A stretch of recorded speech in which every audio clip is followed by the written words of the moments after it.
आपण बघत आहात उमेन्स 24 चॅनल. अमरावती महानगरपालिकेच्या निवडणुकीचा निकाल काल जाहीर झाला आहे. या निकालानंतर भारतीय जनता पार्टीचे खासदार अनिल बोंडे यांनी आपली पहिली प्रतिक्रिया माध्यमांना दिली आहे. अनिल बोंडे यांनी सांगितले, महाराष्ट्रात भाजपाने आपली घोडदौड कायम ठेवली आहे. मुंबईमध्ये सुद्धा भारतीय जनता पार्टीचा महापौर होत आहे. राज्यातील 27 महानगरपालिकांपैकी 19 ठिकाणी भाजपाला निर्विवाद बहुमत मिळाले आहे. अमरावतीमध्येही भारतीय जनता पार्टी सर्वात मोठा पक्ष ठरला आहे. येथे भाजपाचे 25 नगरसेवक निवडून आले आहेत. या निकालामुळे महाराष्ट्रातील भाजपाची मजबूत स्थिती पुन्हा एकदा स्पष्ट झाली आहे. शहरातील विकास आणि जनतेच्या विश्वासाचा हा मोठा पुरावा आहे, असे अनिल बोंडे यांनी नमूद केले. अमरावती महानगरपालिकेत 87 जागांसाठी झालेल्या या निवडणुकीत भाजपाने सर्वाधिक जागा मिळवलेल्या असून पुढील काळात महापौरपद हे महायुतीचाच होईल असा विश्वास त्यांनी व्यक्त केलेला आहे.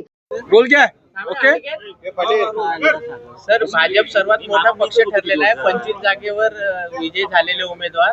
आता पुढे काय राष्ट्रवादी, अजित पवार गट आणि युवा स्वाभिमानला सोबत घेणार का अजून कोणत्या पार्टीला घेणार?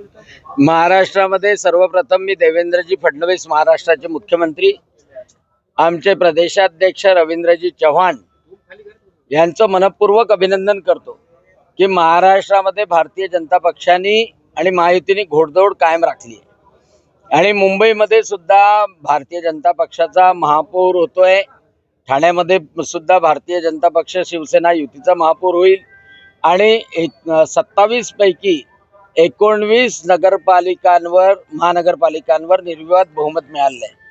अमरावतीमध्ये आपल्याला माहित आहे की इथे जे लोकसंख्येचं प्रमाण आहे, आणि मी वारंवार जी भीती व्यक्त करत होतो MIMच्या संदर्भात, काँग्रेसच्या संदर्भात, आणि ती भीती खरी ठरण्याची वेळ आलेली होती.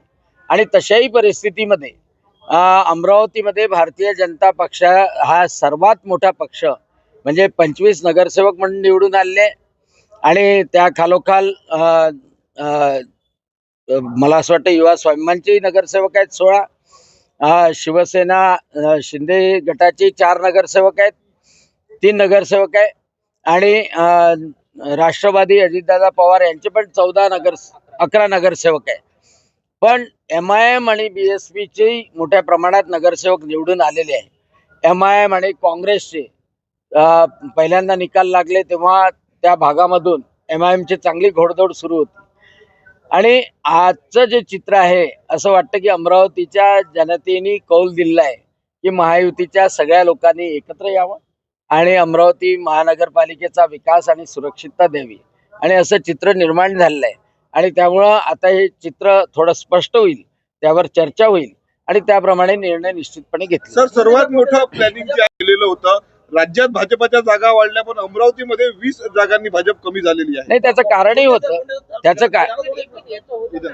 कारणही होतं की पहा, अमरावतीमध्ये भारतीय जनता पक्षाचा कोणी आमदार नाहीये.